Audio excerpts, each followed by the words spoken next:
Good afternoon, everybody. How's the sound? You have to listen to the sound for the next hour. I pretty much always finish on time before 6 o'clock. And while I have kind of a lot of information, it's kind of something I'm going to go over kind of quickly in a sense because the main points are not very long. Hi, everybody. Hey, Kate and Marty. Hope everybody's doing well. Welcome to Wednesday. Generally, I do these educational events on Wednesday. The educational events, and when we have a Saturday coffee, which we haven't had in a while, those are always recorded and put on the website eventually, usually within a week, sometimes by the weekend, sometimes sooner. A lot to go over tonight, so let's get to it. This is called trading the market, and I'll explain exactly what that means as we go. It's both, trading the market, which obviously most of you know you can do. I want to show you how I use it specifically, and also talk about the pros and cons, because I think it's a very important topic, and the more and more I talk to people, the more and more I feel it becomes a much more important topic. So I want to give you all my views on that, and I'll take any questions that you have also as we go, so feel free. So let's begin, and I will kind of read this because it's a good introduction. There are different entities that anyone can trade. Stocks, which are also called equities, Forex, which is also called currency or currency pairs, commodities, futures. Futures are really derivatives of other things. It's not a new thing, but it's a different way to trade things, just like options is. While most people think of Eddy Murray and orange juice futures, many years ago futures were created for the stock market indices. It became popular to trade stock market futures because they have some unique advantages. Technical analysis is used to trade all of the above. What I teach can be used to trade stocks, Forex, futures. It does not matter. Many of my students are Forex and future traders, but it comes with some warnings. One of the points I want to bring out here on this slide is that whatever you trade, it doesn't matter. You need to understand technical analysis, and please don't let anybody ever tell you that if you're going to trade Forex, you need a different technical analysis class, or you need different charts, or you need different moving averages. It's all a bunch of garbage. A chart is a chart, doesn't matter what's on the chart. Naturally, some things trade in cents, some in pips, whatever, it doesn't matter. The point is a chart is a chart, and technical analysis remains the same regardless of what you're looking at. So if you're trained how to read a chart, you can throw in anything you want, whether it's stocks, futures, whatever. We'll talk about some of those differences. I forgot those names, but yeah, Winthrop, and there's another name too. I forgot what it was. Discussion points. We're going to take a look at trading the market and using the market as a bias in your trading. We'll look at the good and the bad about trading the market and some common mistakes made when trading the market. Here's the topics, very simple and organized. Beeks, that's the name. Yeah, Beeks, that's the one I was trying to think of. Here's what we're going to talk about tonight. 4 topics. Long-term market bias and trades. We're going to take a look at the market and trading it, using it for long-term type concepts. The day-to-day market bias, which would be something you use for swing trading or day trading.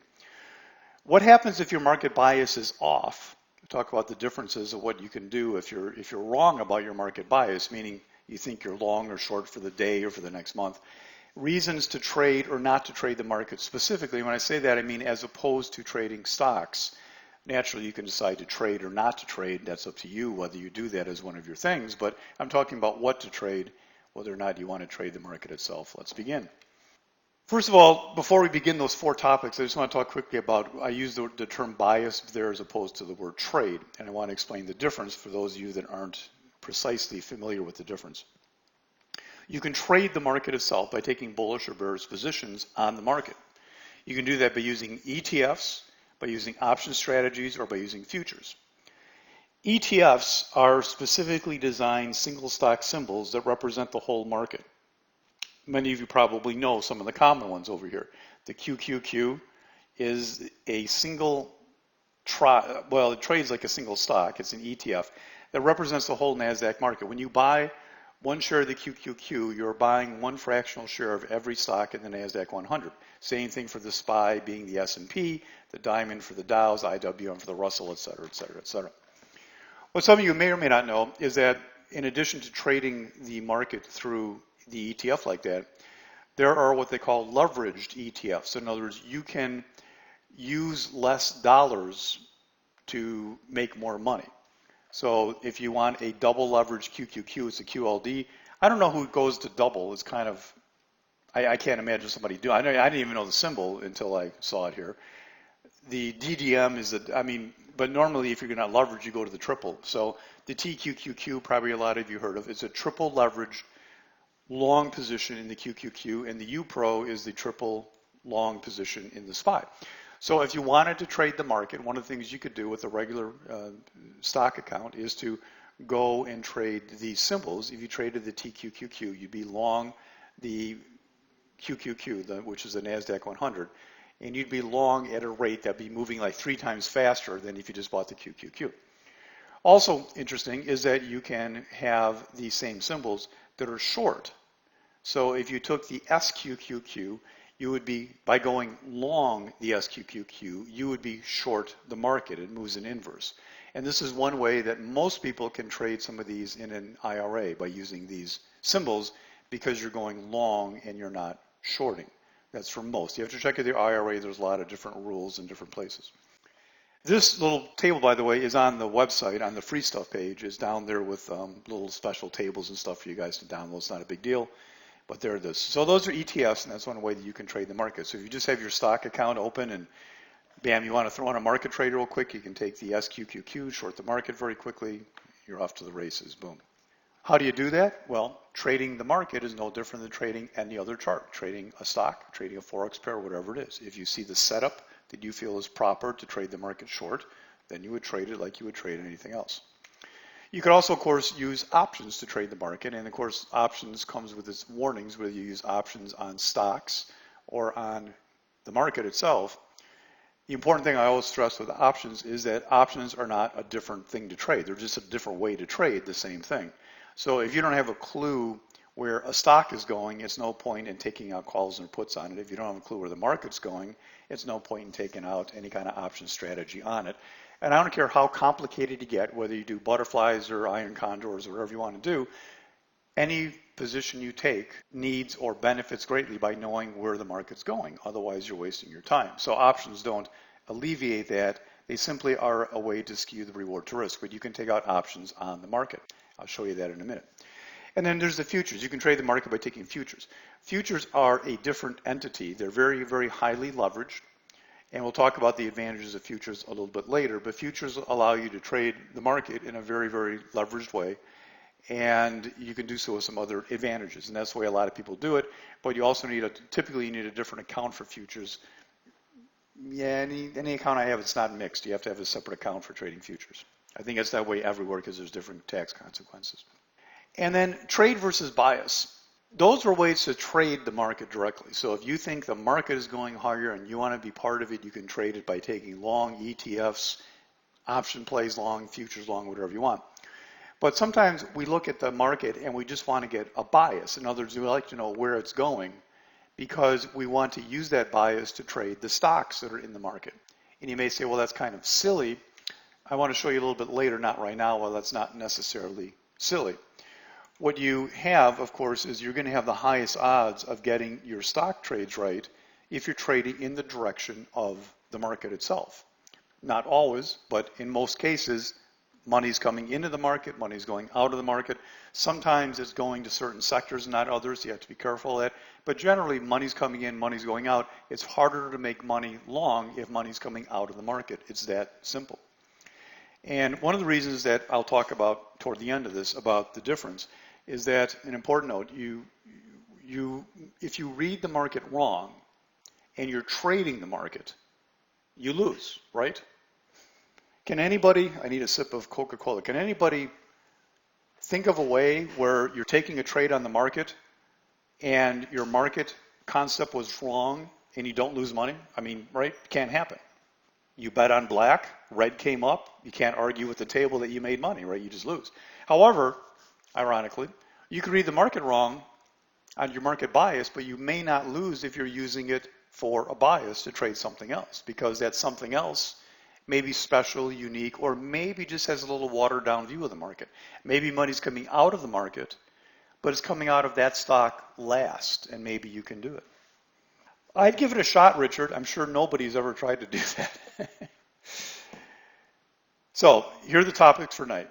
Long-term bias trades, number 1, day-to-day market bias. 3, what happens to bias is often. 4, reasons to trade, not to trade the market. Number 1, long-term market bias in trades.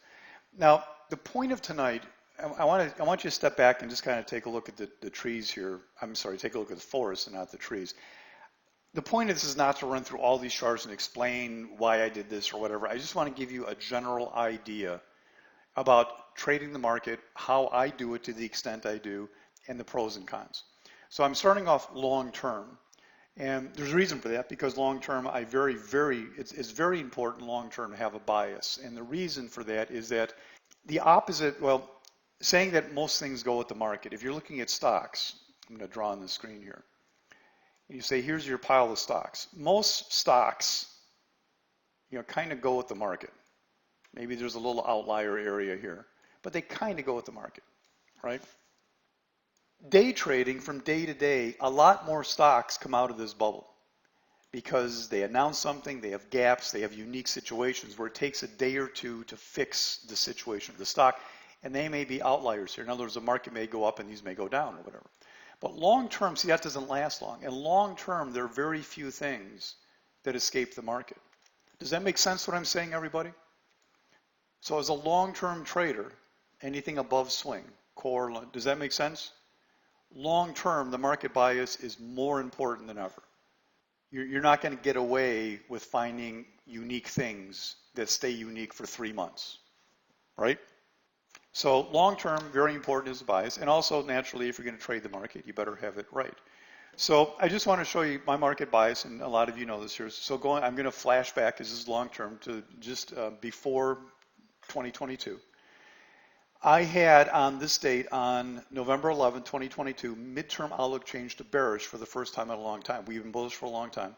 The midterm changed to bearish after this run, and that was right there in that red bar right there. But note, the tradability was zero. Now this little snippet here comes from the daily market letter, and it's also sometimes in the long-term trader. And that's just a day-to-day. I have 3 outlooks into the long-term outlook, which would be off to the right here. That's the big picture. The midterm outlook, and then the day trading outlook. The midterm outlook switched to bearish after a long time being bullish on this particular day right here. Tradability 0, what does that mean?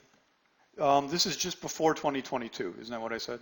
So it's the end of 2021, yeah. So we're going back like 1 year plus. Yeah, this is when the move down started. This is the high of the market right here. Sorry if I said that wrong. Why would tradability ever be 0? Well, let's say this is your uptrend, right? And you still think we're going higher. Well, when you're up here, you may say, yeah, I'm still bullish, right? Bullish outlook, but you can't enter trades up here, right? I mean, it's just kind of silly, because you may pull back for the next 3 months. So even though you may be bullish, tradability 0, meaning the timing basically is way off, and that's what that means. So even though the midterm outlook went to there, the tradability was still low, because it kind of means get out of that midterm long stuff, but don't quite hit the button short yet unless you know what you're doing, because we're not, we may not fall this week or next week. It may take a couple of weeks, right? Yeah, it could be. Yeah, time frame conflict. But then 2 weeks later, this is November 11th. Fast forward 2 weeks, boom. Oh, and that's what on November 11th, and this is what it looked like. Intraday, well, intraday doesn't matter. That changes every day. Midterm, bearish. Long term had gone bearish a little bit before that. 2 weeks later, then midterm outlook bearish, and tradability goes up to 9, meaning ding, ding, ding, ding, ding. Time to really hit the button. And you can see the timing on that, right? Now, that was the first time I did that. Didn't do it a million times. If you look up when did inflation start, it's not that day, nowhere near. So there's the bias. Now, in this case also, I directly trade the market. In the long-term trader, there are a mixture, most of them are equity trades, but I also had some long-term trades in there because I felt this is going to be a very good move down. So there were various SPY put positions that were taken out over a period of time. Some of them were like kind of rolled out, so they were break even and rolled out, but but I don't think anything lost. Well, from this period of time, nothing lost. Earlier in 21, one did, but nothing lost during that time, and net they all made nice money. So there is trading the market, in this case using puts on a long-term basis. And these trades, for those of you who know, are in the long-term trader, and they contributed to the performance of the long-term trader that year, obviously. Now what I want to focus on is these 2 stars down here, right? This stayed bearish, bearish, bearish, bearish, bearish this entire time. Bearish midterm, bearish long-term this entire time. Didn't flip back and forth, that's what it was. Down here though, I want you to notice right there. That is right here. On July 11th, a bottom formed, and I knew this would break the daily downtrend. And you maybe heard this in another discussion, whatever. I just want to go over it really, really quickly. I did not change the midterm bias here because one of the issues is what does the midterm mean? Is it the next 3 weeks, 4 weeks, 2 months, 3 months? So I just made comments saying, hey, you can read them if you want to there, or go back and look at it, or take a picture. But basically saying that we are not going to go lower, and it's time to kind of focus long, whatever you want to call this. And this is the beginning of this very difficult time where we're bouncing in a bigger picture downtrend. So the daily market letter, and again, this is all written timely on June 27th. This is the day it was written, saying, hey, this is going to be the bottom. On June 30th, 3 days later, I have strong conviction we're not going to significant new lows. And then, of course, what happened was this was the absolute conviction to me right through here when we did this right there. That was the conviction time for me to say, boom, time to be long. And the long-term trader, even though still says long-term bearish, the midterm, lots of good trades went off that were longs, making a lot of money. A 10-hour trade, a 3.6-hour trade, a 1.5-hour trade. Close out the puts at that same time. So perfect timing using the market bias for all of that. That is July, which was that first bounce. Here's that, and then if we fast forward to October, I actually changed the midterm outlook to say, hey, we've hit the bottom. And you maybe heard me say this last October, that's going to be the bottom for a period of time, not forever, but for a period of time. A lot of arguments about this with people I know, and I've been very strong on this conviction, never back down from it. There is a video on the free stuff page called Recent Market Analysis from about four videos back that talks about this whole session here, so I'm not going to go into that here. But again, the market bias being key, how do you make money through here if you're shorting? Because you think the bigger picture is still down. It's important to separate your time frames. Big picture, midterm picture, swing or day trading picture, because you may be right that maybe we're falling later this year, but you're going to lose your butt during this whole time. So you have to be able to understand the chart well enough to say, hey, I'm day trading today, I'm all bullish. Hey, when this rally's over tomorrow, swing trading, I'm all bearish. And hey, when we hit this level, I'm going to be bullish again. That's how you have to do it. And it's not hard to learn. Many of you listening to me do it. You know how to do it. You've been trained to do it. Done. So bias, hugely important for long-term trading. You simply set your bias by reading a chart of the market. What is the market for me? It's the QQQ and the SPY. Don't ever look at the Dow for your market bias. The Dow is 30 stupid stocks that are run like a fund. You should never look at that. You always hear it in the news because the Dow puts America's best foot forward because its stocks are taken in and out of it to make us look as good as we can. But the SPY and the QQQ is what you want to use for your market bias. You can also look from time to time at the small caps if you know what you're looking for. I don't do that every day, but for bigger turning points, sometimes small caps are helpful. There's a couple of videos on that on the free stuff page as well. And also then in long term, I use some options for making money during that decline. Let's switch over to the day-to-day market bias. And I want to go through this very quickly because the point of this is not to try and explain to you every call over a couple of weeks, nor is it to promote the daily market letter. I'm not even going to mention it. You have to go figure out how to sign up for it if you want to on your own. What I simply want to get here is the accuracy that you can have. And if you understand what I'm saying through this, you should be fairly impressed. The daily market letter goes out every day to the people who subscribe to it. It leaves, I usually send around 8:15, right in that area, no later than 8:30. I have to get it out then because things are happening and it wouldn't matter to wait anyhow. Sometimes economic news comes out and it kind of changes the picture at open. It wouldn't matter if I waited to send it because once that economic news hits, the market goes crazy. Usually for the opening hour, it really wouldn't matter. So what I'm doing here in the daily market letter is I'm looking at the trend, the support levels, but beyond that, I'm actually giving a call for the day.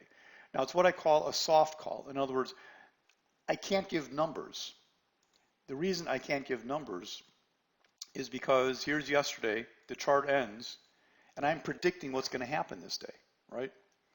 So what I'm basically saying is, oh, well, we're opening down here, and we're going to run up and we will roll over without filling the gap and head lower. So you need to short this. And I'm giving rough numbers, but I can't give precise numbers because the chart isn't even there yet, right? I'm doing this before we open, making guesstimates about what's going to happen. So it's what I call soft calls. But if you go back and objectively look, and I did this, and this is not tracked. It can't be tracked because it's soft calls. But just me subjectively looking at my own calls, which is not really hard to do because it is fairly objective, even though I'm calling it subjective. Only about 1 in 20 days do I have to say, hey, boy, that was wrong. I mean, that was the wrong call. If you took a trade based on that, you lost money. That's it. As a matter of fact, here, this next slide shows you. Here's the very first one I'm showing you. I'm going back to February 2nd is where we're starting. And this is what it says. Completely wrong, one trade triggered and stopped. Just missed it, screwed up, totally wrong, market fooled me. That's about 1 in 20 days at the most where it has to say that. Now, there are several times where there's no triggers, but the idea was there. In other words, I'll say if the market rallies over 305.25, then short under 303.90. Like, what? How can you say that before? Well, that's what I do. And sometimes the market rallies to 305.10, it comes up 15 cents short, and then it falls. And you got to be thinking, if you're sitting there watching the market, you look around and you say, you know what? I'm still taking this trade. In other words, the idea was perfect, but I couldn't get the number right because there's limits. I mean, if we rally too far, I don't want to short necessarily. So these are the types of things that I'm giving. The point of this, what I'm saying is that it's an extremely difficult thing to do on one hand, is to give calls to trade the market before the market's even open, right? Many are home runs. Many are good calls, but they didn't technically trigger. Now, again, I don't want you to try and even really follow this because it would take too long, and I just want to give you just a brief concept. So on the second, trade was wrong, and that's the only one in this whole list that's wrong. I'm back to the second. On the next day, nothing triggered. It was an awkward day. I'm sure I give kind of a skanky call there. Next day, excellent is as good as it gets. And the call, now this is the day after the fact. Call was if you trade above 305.10, trading before 303.90 is a short for the day.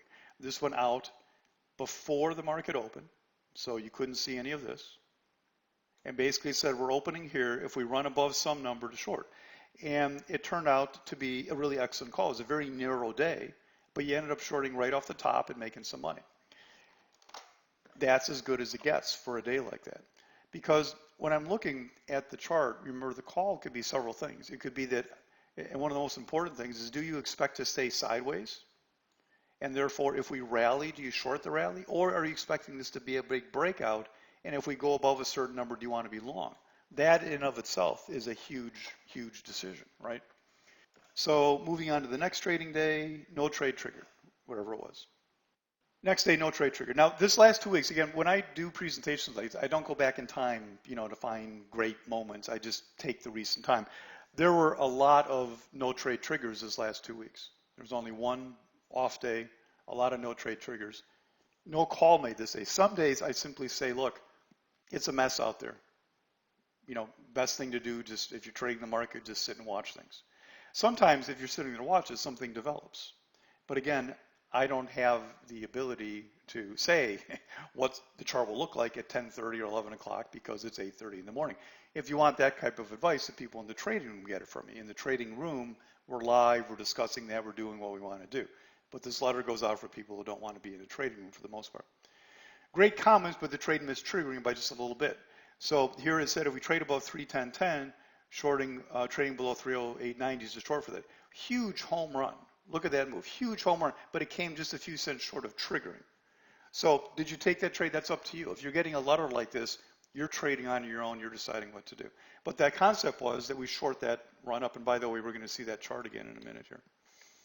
No trade triggered. I'm just going to apply excellent call made prior to the open. Doesn't get any better. So we said to go long. See, this day, the call was to go long, not to short the prior high, but to go long over a certain number, right? Yeah, this is, Mike, you're looking at the letter. Yes, this is the letter. This is one chart from the letter. If you email me, I'll send you some letters. And this is up above is a long commentary about what it is. And this is just a little summary. I'm just going to use a summary of what happened the prior day. Yeah, you just email me if you want. The point wasn't to discuss the letter, it was just to show you what I'm trying to do here. So we ended up gapping down more than expected, so it didn't trigger, but the comments were perfect. Perfect concept, didn't trigger. Pennies off from a home run this day. Boom. Now, the point of this is very simply that if you look at what I'm doing here, I don't want to get you the wrong, there's a reason I'm going to say it, so don't get me the wrong way. It takes a lot of skill to do that, and it takes a lot of market knowledge to be able to get the market that well before the market even opens, right? I don't want to compliment, I'm just saying that's what it is, because there's a point to it.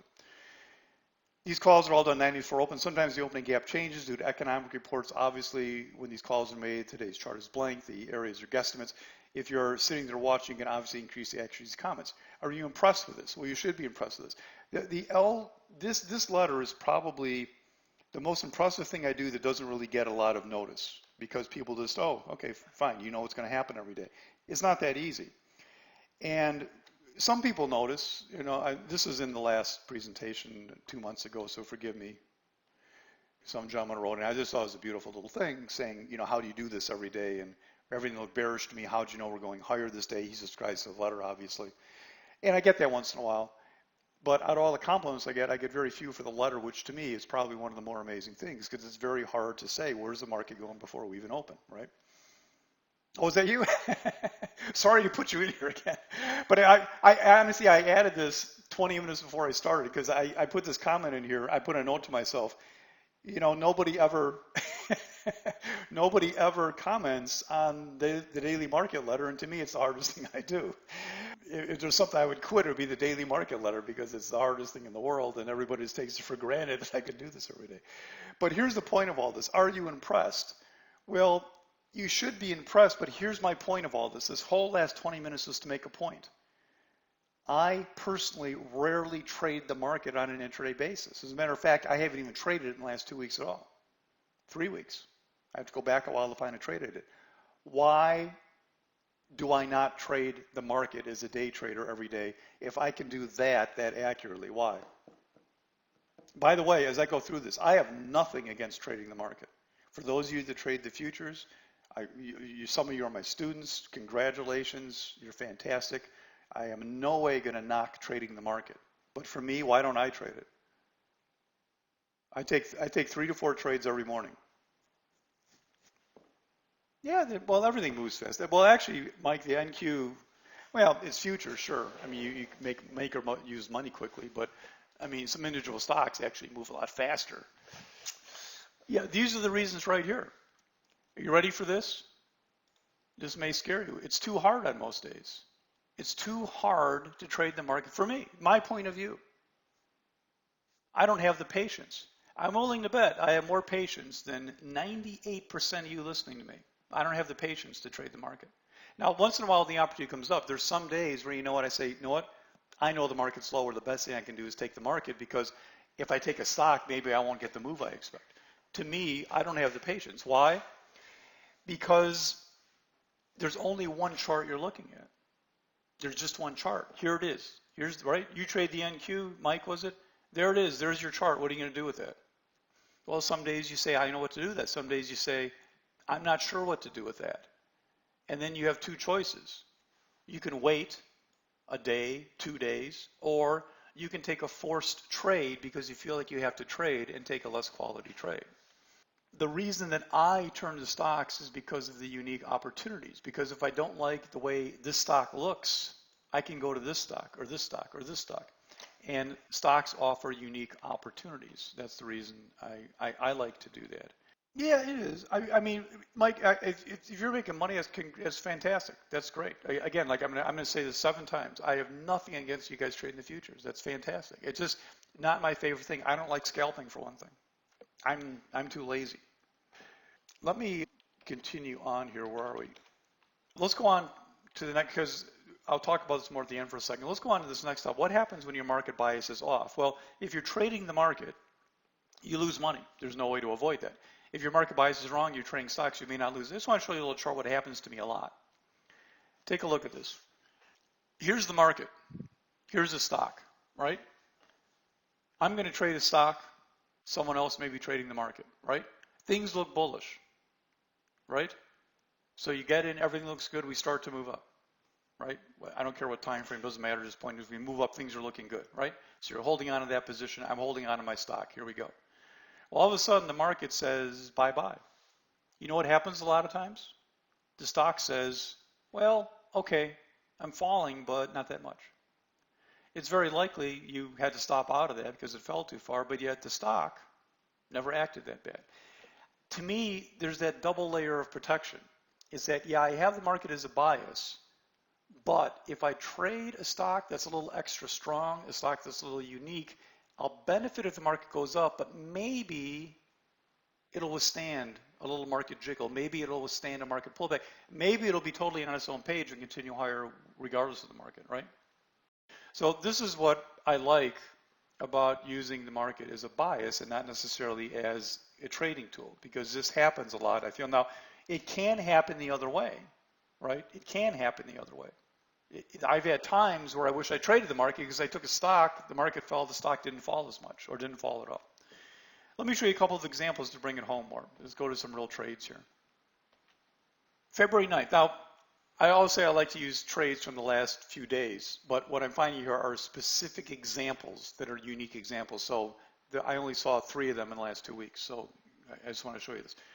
You future traders, we're gapping to right here. What's your bias? Gapping to, here's your hourly chart, here's the daily chart. We're going to gap over this red bar. You see this here, guys? We're gapping over this daily red bar in a daily uptrend. I'm going to give you 60 seconds to discuss it. What's your bias? Bullish, not bullish, bearish? If you're going to be bullish or bearish at a different time of the day, when? What do you want to see?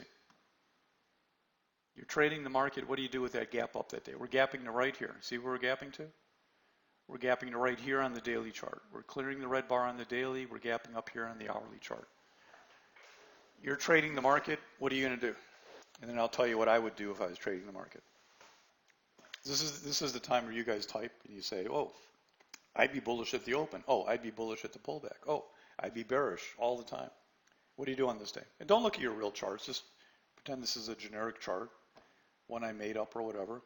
Because you're gapping over a red bar on the daily chart in an hourly uptrend, daily uptrend, you're bearish on the gap. Okay.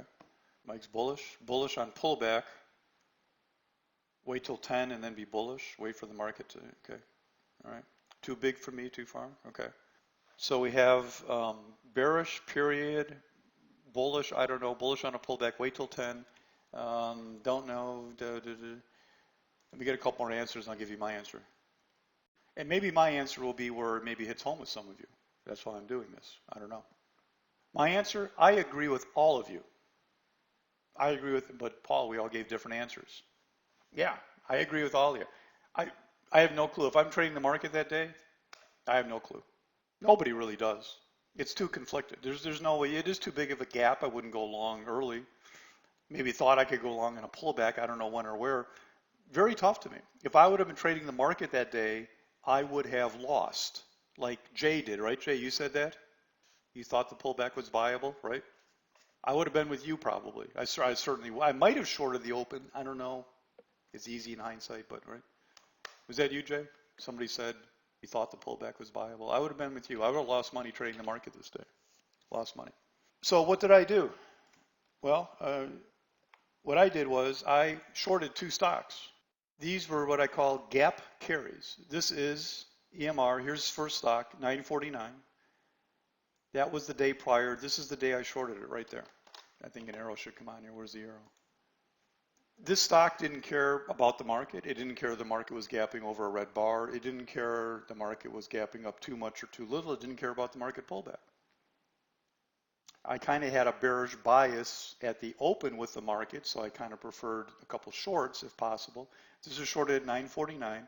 On the intraday chart, 5-minute chart, it was shorted right in there, in that topping tail right there. This is just a big 15-minute sell setup. If you take a look at the chart, this is a 5-minute chart, but some of you that know your charts could see that this is just really a great little setup in here. I waited for a secondary sign of weakness. Boom, boom, boom. You can see the numbers down here. Took 2 targets. I got out of this fairly quickly. I took the whole thing, coming down to the bottom and getting out of the bottom because the pattern we were in, due to the prior red bar, I felt we wouldn't go a whole lot lower. So made money on that one. And then you see the second one here is IBM. Yeah, but you don't have to clear all resistance, Mike, 'cause that's not really a thing. And IBM. And here's IBM, also something I called a gap carry. This is a gap down from here, had a very weak, feeble rally back halfway into that red bar, and this day it gapped down a little bit. So that gap down, look at that. Now the point of all this is all happening on the day where the market did this. This is what the market did that day. It just collapsed the entire day. Now, nobody here can tell me that you expected that. Nobody can tell me that because that's just a very outlying thing for the market to do. That's a 2% thing, a 1% thing. It was a very, not the initial pullback, but to fall all day was very rare. That was unusual. Nobody could tell me you expected it unless it was just dumb luck or whatever. So this is what it is to me, is that there are a lot of days like that where you can't say, I know what the market's going to do. Here's the big difference to me, is that I believe that to trade well, you can't be given a chart and somebody say to you, what do I do with this? You can't trade that way. Because to me, only 3% of the charts I look at are readable. And this is the big misconception people have with technical analysis. They think you should be able to pick up any chart and read it. I could pick up any chart and make great comments and give you if-then statements, but I wouldn't trade 97% of them. And that's a real number because when I scan, I only flag 3% of the stocks I look at. 3% of them have a setup where I say, hey, this is a piece of cake. This is duck soup. This is easy. Now, they're not all easy, of course. I'm being a little facetious, but compared to looking at this here, what's on the screen, compared to looking at that and figuring out what to do, see this chart here, what I'm looking at? This, to me, is too hard for me. This is too hard. This, I'm lazy. This is a piece of cake. This is a piece of cake. Now, tongue in cheek, nothing's a piece of cake. But these are the things I look for. And that's my big point, is the big difference here. So I love a good market trade when it comes up and it's the right trade. But most of the time, I have these other unique things that I think offer great opportunity. Let's do one more just for fun here. That was the 9th. Let's go to February 16th. We're going to gap to right here. And that gap is to right here. Gapping to right here. What's your bias for this day? That's right. 97% can't recognize a pattern. What's the bias for this day, guys? Go ahead. Notice the sign up there. This is what trading is all about. Gapping to right there. What's your bias for the day trading the market, trading futures? Gapping to 305-ish. Go long, go short. Go long, then go short. Go short, then go long. Go fishing for the day. Go for a bike ride. Short bias. Well, a lot of good rationale to have a short bias, right? We're running into kind of a tough area, right? The daily has already shown that it's kind of making that lower high. We already had a bearish day the day before. Now we're gapping down, right? Seems to me like a good idea, but look how much we're gapping too. So if you had a short bias at the open, market call. My market call was I'm clueless. No idea. It turns out that the market bias would have been, if you shorted early, you would have got your head handed. Matter of fact, if you shorted any time throughout the day and afternoon, you would have got your head handed to you. But then the last hour we dropped, and that's, I think somebody said something that day, whatever, it doesn't matter.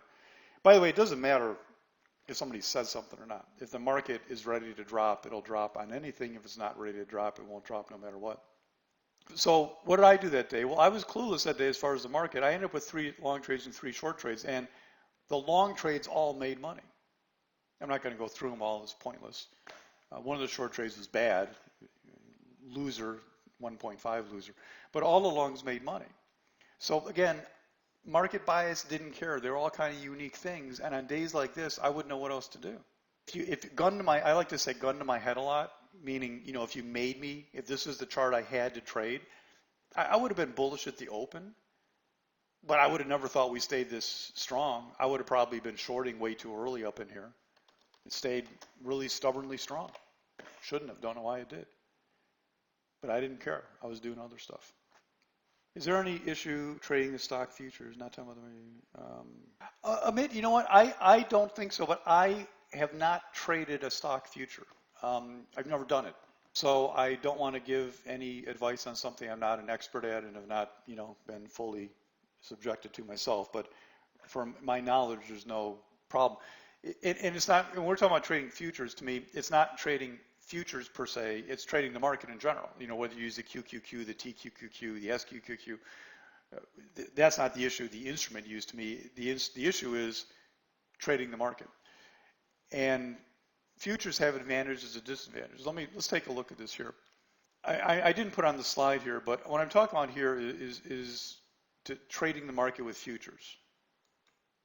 That's what this slide kind of discusses.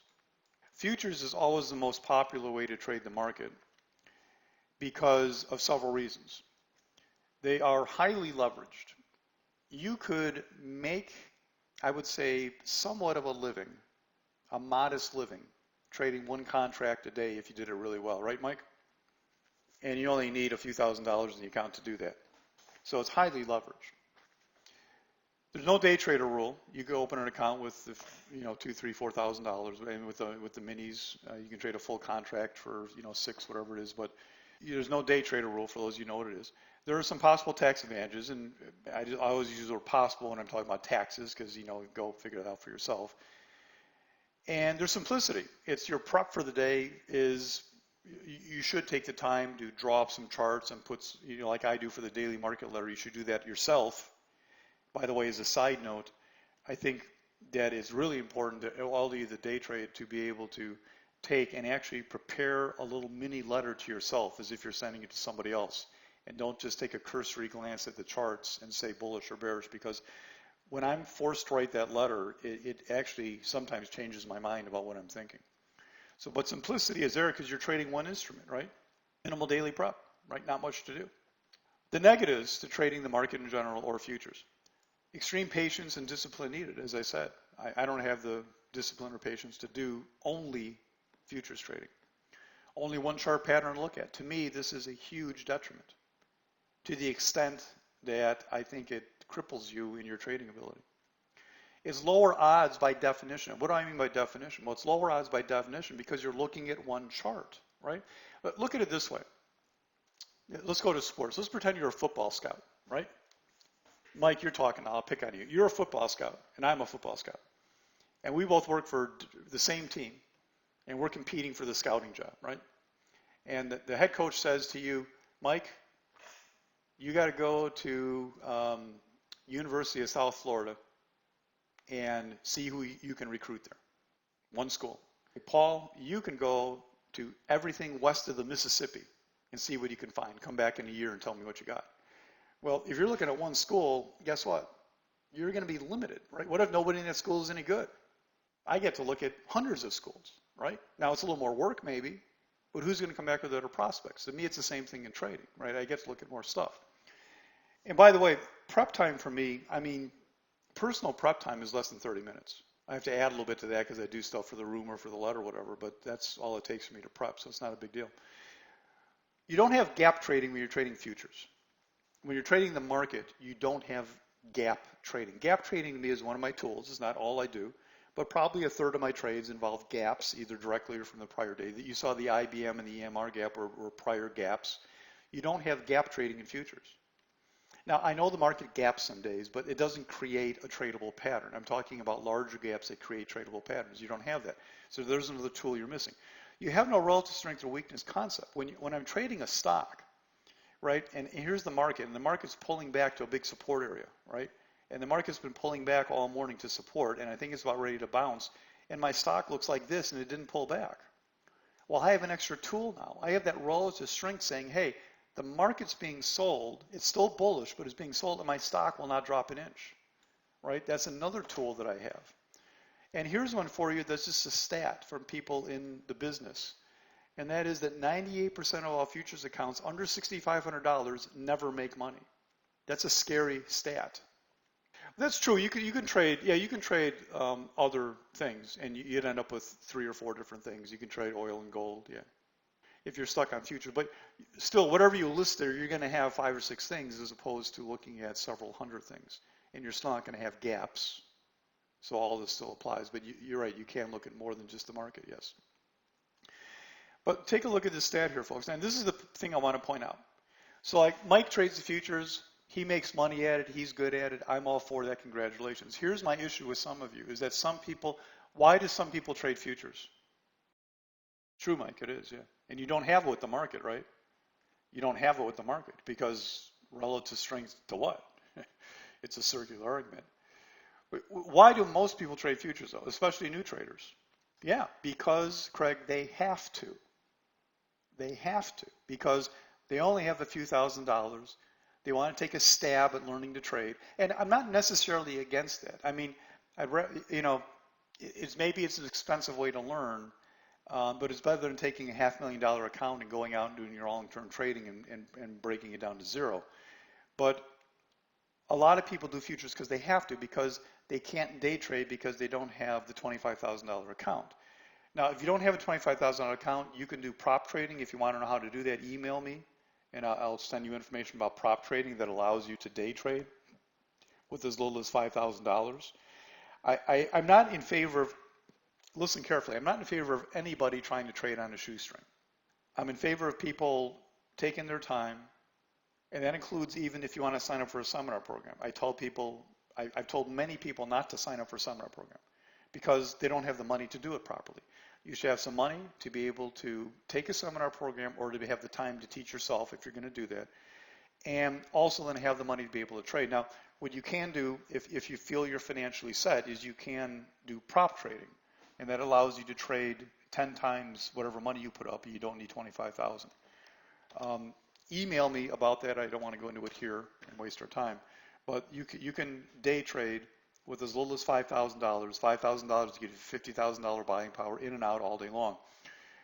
But again, I don't want you to do that just to go and lose your money, because it's probably the same equation. 98% of all these small accounts just are people who are trying to take a stab at it, and they lose over and over and over and over again, right? You're going to pay your tuition to the market in some form or fashion. Might as well get educated. I'm glad you said that, Mark. I don't like throwing that out there because it sounds like a salesy type thing. So I appreciate you throwing it out there, and it's true. I literally have people that lose more money every 2 weeks than what the total seminar program costs, which would certainly get them on the road to making money very soon. But a lot of people just don't want to do that. A lot of people just have their pride, whatever it is. So that's kind of my last point on that, is that if you're forcing yourself to do this because it's the only choice you have, just monitor what you're doing. Don't sit there and just keep putting in another 3,000, 3,000, 3,000, 3,000 if you don't know what you're doing. I mean, like I say in the Introduction to Mastering Technical Analysis course, which will be coming up a week from Friday, which you'll all be invited to. You can do whatever you want as long as you monitor it and use common sense and brains. If you've been at this for 3-4 months and you're making no progress whatsoever and you don't even know what to do to make progress, stop. Trading is not something that you're just going to learn by osmosis or is just going to suddenly come to you all of a sudden. It's something you have to learn. If you want to train yourself, fine, but train yourself. Don't just keep taking trades and think you're going to figure it out because you found every way to lose possible. It doesn't work that way, all right? Don't go for cheap education. Well, yeah, you're a seminar student, so I assume you mean that in a complimentary way, because I would consider me, DTS, cheap education. I mean, my program is $5,300. There are programs that cost $25,000, $50,000. I have a guy I'm talking to that doesn't want to spend any more money because he spends $75,000 in education. So I guess I put myself in the cheap category, but I do that because it's just me. I take pride in what I do, and it's just what it is. The price is going to be going up, by the way, and that's only a factor of the fact that I just want to keep a limit on people coming in so I can always have time to work with everybody. And there's always more and more people joining DTS. The free membership is just growing out of control almost. So I just want to make sure that I have time to dedicate it as needed to the ongoing students. So. All right, I think that's my last slide and my last point. So it was kind of I think it was an 80% fair thing. I trade the market. I trade the market long term. I only do it occasionally day trading. The market bias is huge. And then there's the pros and cons and why I don't like day trading the market particularly, because I think it's too hard. So I think it's a great presentation in general.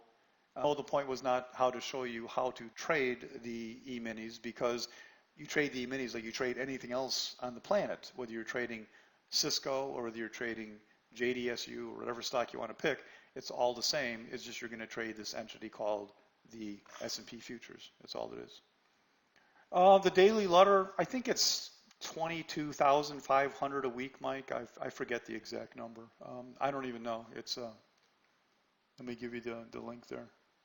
It's not much. It's $100 a month. Does somebody know? We try to keep all the paid for services hidden very well so nobody can find them. I figure if you can't find them, you're not going to be successful anyhow, so don't sign up. Any questions, any comments on anything you want to ask about? How do you quickly determine the stock's relative strength? Well, that's a good question, Don, and it's a question that's probably, the detail of that is probably over the head. You're in the seminar program, right, aren't you? I'll give you the quick answer, but you're comparing the chart of the stock to the chart of the market over a period of time. Yeah, I did. You're right, Mike. I gave a quick little, sketch on the thing. And there's a concept that's called bad relative strength.